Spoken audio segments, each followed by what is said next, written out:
Hello everyone, स्वागत है आप सभी का आपके अपने YouTube channel determination study platform में। आज की इस वीडियो में हम बात करने वाले हैं कक्षा 10 के विज्ञान के मोस्ट इंपोर्टेंट सूत्रों के बारे में। कक्षा 10 के विज्ञान में जितने भी आपके सूत्र हैं और जितने भी महत्वपूर्ण सूत्र हैं उन सबको इस वीडियो में मैं बताने वाला हूं। इस वीडियो को शुरू से लेकर के अंत तक देखिए, सारे सूत्र आपके क्लियर हो जाएंगे। जैसा कि आपको पता ही होगा कि कक्षा 10 के भौतिक विज्ञान से आपके बहुत सारे न्यूमेरिकल के सवाल पूछे जाते हैं। तो जितने भी न्यूमेरिकल के सवाल पूछे जाते हैं उनमें जितने भी फार्मूले यूज होते हैं, जितने भी सूत्र आपके बोर्ड एग्जामिनेशन में पूछे जाते हैं, उन सभी सूत्रों को एक ही वीडियो में बताने वाला हूं। इस वीडियो को शुरू से लेकर के अंत तक देखिए और पूरे अंक प्राप्त करिए। ठीक है, तो सबसे पहले हम बात कर लेते हैं कि सबसे ज्यादा आपके सूत्र किस चैप्टर से आते हैं। पूरे भौतिक विज्ञान में सबसे ज्यादा सूत्र अगर आते हैं तो सबसे ज्यादा सूत्र विद्युत अध्याय से आते हैं। विद्युत नाम का जो आपका चैप्टर है आपके विज्ञान में, उससे जो है सबसे ज्यादा सूत्र पूछे जाते हैं और सबसे ज्यादा सूत्र उसी चैप्टर में है। ठीक है, एक एक करके सारे अध्याय के सारे सूत्रों को हम देखेंगे। तो पहला लेसन हमारे पास आता है प्रकाश का प्रवर्तन तथा अपवर्तन। इस लेसन से यानी इस अध्याय से जितने भी सूत्र आपके महत्वपूर्ण हैं उनको बताने जा रहा हूं। पहला सूत्र हमारे पास होता है F बराबर R/2। F जो होता है हमारे पास फोकस दूरी होती है, R होता है वक्रता त्रिज्या। और ये सूत्र जो है बेसिकली हमें ये बताता है कि फोकस दूरी और वक्रता त्रिज्या में संबंध क्या है। ठीक है, तो ये हमारे पास होता है F बराबर R/2। ये आप याद रखिएगा, काफी सारे न्यूमेरिकल में इसका प्रयोग होता है। ठीक है, अगला हमारे पास है स्नेल का नियम। ठीक है, स्नेल का नियम होता है हमारे पास साइन आई अपन में साइन आर, ये नियतांक के बराबर होता है। ठीक है, दोनों का अनुपात साइन आई साइन आर का अनुपात जो होता है नियतांक के बराबर होता है। इसमें जो आई और आर दिखाई दे रहे हैं, इसमें हम आई को आपतन कोण कहते हैं और आर को हम परावर्तन कोण कहते हैं। ठीक है, नोट करने वाली एक बात है कि प्रकाश की चाल जो होती है 3 × 10⁸ मीटर पर सेकेंड होती है। ठीक है, तो प्रकाश की चाल जो होती है कितनी होती है, 3 × 10⁸ मीटर पर सेकेंड। बहुत सारे न्यूमेरिकल में इसका प्रयोग आपको देखने को मिलेगा। ठीक है, हल करते समय आपको ये सारी चीजें याद होनी चाहिए, तभी आपके प्रश्न जो है आसानी से हल हो पाएंगे। अगला हमारे पास जो सूत्र है अपवर्तनांक का सूत्र है। अपवर्तनांक को हम n से प्रदर्शित करते हैं। n बराबर c/v होता है। c को हम वायु में प्रकाश की चाल कहते हैं और v को हम माध्यम में प्रकाश की चाल कहते हैं और n तो आपको पता ही है कि उसको हम अपवर्तनांक कहते हैं। ठीक है, तो अपवर्तनांक का सूत्र भी याद रखिएगा, इससे भी हर साल आपके बोर्ड एग्जामिनेशन में सवाल बनते हैं। अगला सूत्र हमारे पास दर्पण सूत्र है, ये काफी इंपोर्टेंट है। दर्पण सूत्र में आपको मिलेगा 1/f जो होगा बराबर होगा 1/v प्लस में 1/u के। ठीक है, 1/f बराबर होगा 1/v प्लस में 1/u। f जो होगा इसमें फोकस दूरी, v जो होता है बिंब की दूरी होती है, u जो होता है प्रतिबिंब की दूरी होती है।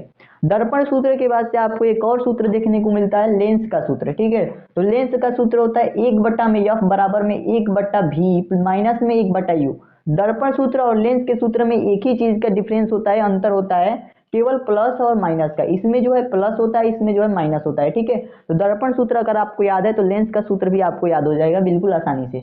अगला अध्याय हमारे पास मानव नेत्र एवं रंग बिरंगा संसार आता है और इस अध्याय के एक ही इंपोर्टेंट हमारे पास सूत्र हैं और इस सूत्र को आप याद रखिएगा। लेंस की क्षमता, हर साल इससे सवाल बनते हैं। लेंस की क्षमता को हम P से प्रदर्शित करते हैं और P बराबर 1/f होता है। ठीक है, और ये मीटर में होता है। अगर हम सेंटीमीटर की बात करें तो एक में हम 100 से मल्टीप्लाई करा देंगे तो P बराबर 100/f हो जाएगा, लेकिन वो सेंटीमीटर में होगा। ठीक है, तो इस तरीके से आप पता कर सकते हैं कि मीटर में 1/f होता है और गुणा करा देंगे 100 से तो सेंटीमीटर में हो जाएगा। तो लेंस की क्षमता मीटर में या सेंटीमीटर में किसी में भी आप ज्ञात कर सकते हैं। अगला जो अध्याय है हमारे पास विद्युत, और इस चैप्टर से बहुत सारे आपके सूत्र पूछे जाते हैं, बहुत सारे सूत्र इस अध्याय में भरे पड़े हैं।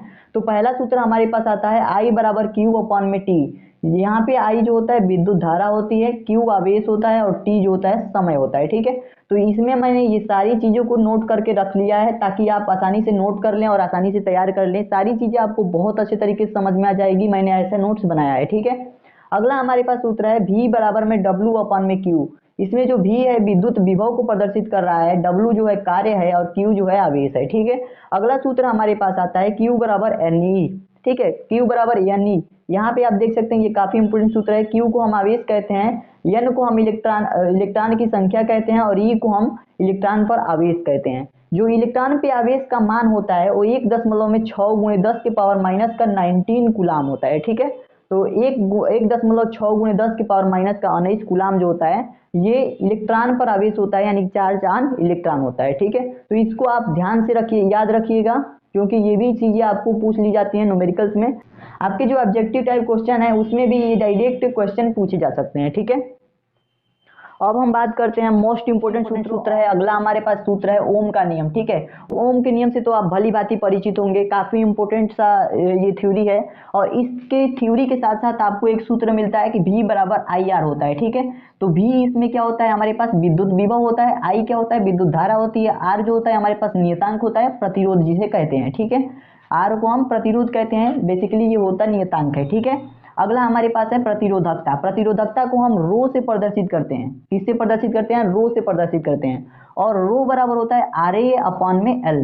तो R को हम प्रतिरोध, A को हम क्षेत्रफल और L को लंबाई कहते हैं। और ये रो जो है प्रतिरोधकता को प्रदर्शित करता है। ठीक है, अगला सूत्र हमारे पास है श्रेणी क्रम संयोजन का सूत्र। आपको पता होगा कि प्रतिरोधों के लिए संयोजन का सूत्र जो होता है दो प्रकार का होता है, श्रेणी क्रम संयोजन सूत्र और समांतर क्रम संयोजन सूत्र। ठीक है, तो श्रेणी क्रम संयोजन में आपको R बराबर R1 प्लस में R2 प्लस में R3 डॉट डॉट डॉट जितने भी प्रतिरोध लगे हों उनको आपको क्या करना होता है, श्रेणी क्रम में जोड़ देना होता है। अगला हमारे पास आता है समांतर क्रम संयोजन। समांतर क्रम संयोजन में का सूत्र जो होता है 1/R बराबर में 1/R1 प्लस में 1/R2 प्लस में 1/R3 डॉट डॉट डॉट जितने भी आपके प्रतिरोध हो 1/RN तक जोड़ दिए जाते हैं।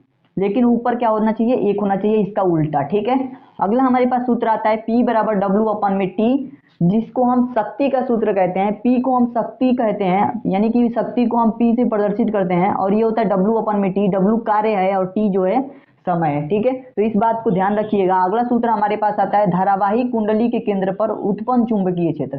तो धारावाही कुंडली के केंद्र पे उत्पन्न चुंबकीय क्षेत्र जो होता है B बराबर में म्यू नॉट अपॉन में 2 इंटू में I अपॉन R होता है। ठीक है, तो म्यू नॉट के मान की अगर बात करें तो म्यू नॉट का मान हमेशा पूछ लिया जाता है आपके बोर्ड एग्जामिनेशन में, यानी कि इस पे आपके जो सूत्र बनेंगे इसमें म्यू नॉट का मान भी लिखना होगा। तो म्यू नॉट का मान होता है 4 पाई गुणे में 10 की पावर माइनस का 7 न्यूटन प्रति एम्पियर इसका होता है। ठीक है, अगला सूत्र हमारे पास है F बराबर Q V V sine theta. ये हमारे पास वैद्युत चुंबकीय बल का सूत्र है।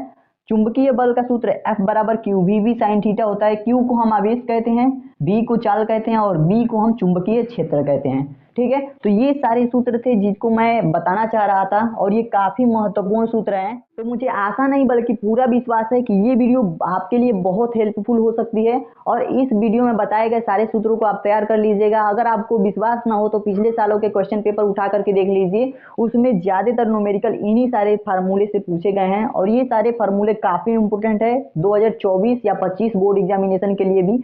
तो आप हमेशा के लिए इस सभी फार्मूले को याद रख लीजिए। इसमें से तो काफी सारे फार्मूले ऐसे भी है जो आपके कॉम्पिटिटिव एग्जाम में भी पूछ लिए जाते हैं, तो इन फार्मूले को जरूर तैयार कर लीजिएगा। पूरे फिजिक्स का निचोड़ है ये और पूरे फिजिक्स में सबसे ज्यादा पूछे जाने वाले फार्मूले हैं।